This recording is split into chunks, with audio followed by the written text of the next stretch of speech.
தமிழ்நாட்டில் படிக்க செல்லாத குடும்ப தலைவிகளுக்கு மாதந்தோறும் 1000 ரூபாய் வழங்கும் கலைஞர் மகளிர் உரிமைத்தம் அப்படிங்கிறத 2023ஆவது ஆண்டுல திமுக அரசு செயல்படுத்தினது. இந்த மகளிர் உரிமை தொகை அப்படிங்கிறத 2500 ரூபாயாக உயர்த்துவோம், பயனாளிகளின் எண்ணிக்கையவும் அதிகப்படுத்துவோம் அப்படிங்கிற வாக்குறுதியை கொடுத்துதான் தாவேகா ஆட்சிக்கு வந்திருக்கு. அந்த திட்டத்தை எப்போ விரிவுபடுத்த போறாங்க அப்படிங்கிற எதிர்பார்ப்பு மக்களிடையே இருக்கு.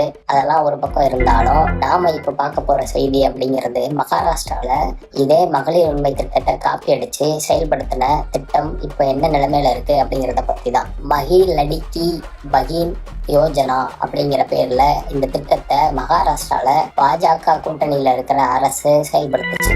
அங்க மொத்த பயனாளிகளின் எண்ணிக்கை அப்படிங்கிறது 2.4 கோடி.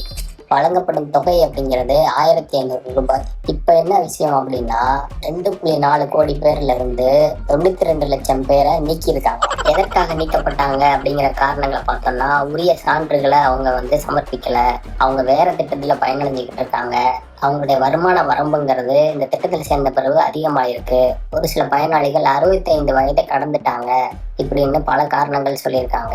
இதுல அல்டிமேட்டா சொல்லப்பட்டிருக்கிற ஒரு காரணம் என்ன அப்படின்னா, நீக்கப்பட்டிருக்கிற பயனாளிகள்ல 14,000 பேர் ஆண்களா. ஜூலை 2024 இந்த திட்டத்தை மகாராஷ்டிரா அரசு தொடங்கியிருக்கு. கிட்டத்தட்ட 2 வருஷமா மகளிர் உரிமை திட்டத்துல 14,000 ஆண்கள் பயனடைஞ்சுக்கிட்டு வந்திருக்கிறாங்க அப்படிங்கிற செய்திய என்னென்ன எடுத்துக்கிறதுன்னு தெரியல. இது எவ்வளவு பெரிய நிர்வாக கோளாறு அப்படிங்கிறத யோசிச்சு பார்க்கும் போதே பிரமிப்பா இருக்கு.